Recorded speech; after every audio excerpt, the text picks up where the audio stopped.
आज का ये वाक़या शुरू करने से पहले हम आपको ये बताना चाहेंगे कि आपको इससे इंशाल्लाह बहुत ज़्यादा इल्म हासिल होगा। चलें शुरू करते हैं कि बनी इसराइल में एक शख्स था जिसकी बीवी निहायत खूबसूरत थी, जिस पर वो इज़राइली फ़िरिश्ता था।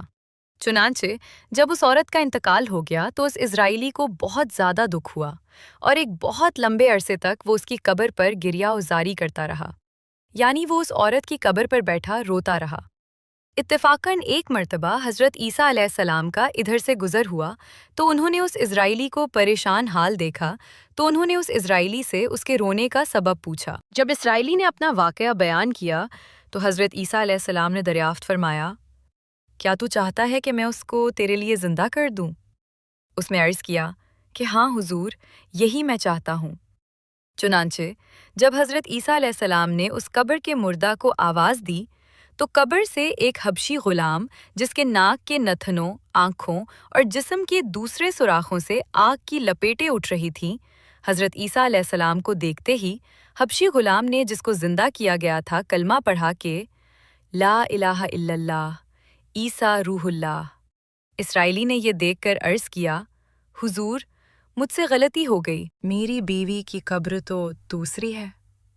ये सुनकर हज़रत ईसा अलैहिस्सलाम ने हबशी को हुक्म दिया कि तुम अपनी कब्र में वापस हो जाओ। चुनाचे वो मुर्दा होकर गिर गया और उसकी कब्र को मिट्टी से छुपा दिया गया। फिर हज़रत ईसा अलैहिस्सलाम ने उस दूसरी कब्र की जानिब तवज्जो फरमाई और हुक्म दिया कि ए साहिब कब्र, अल्लाह के हुक्म से जिंदा हो जा।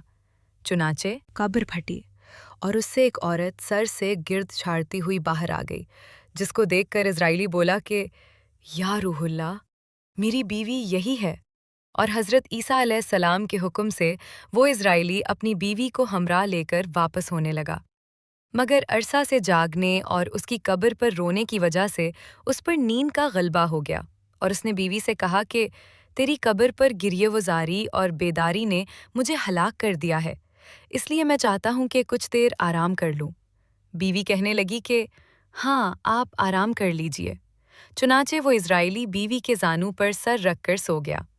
इतने में एक घोड़े पर सवार एक शहजादे का इधर से गुजर हुआ, जो अपने ज़माने का बहुत खूबसूरत नौजवान था, जिसको देखकर ये औरत यानी इस्राएली की बीवी खुद फरेफ्ता हो गई और उसका दिल काबू में ना रहा।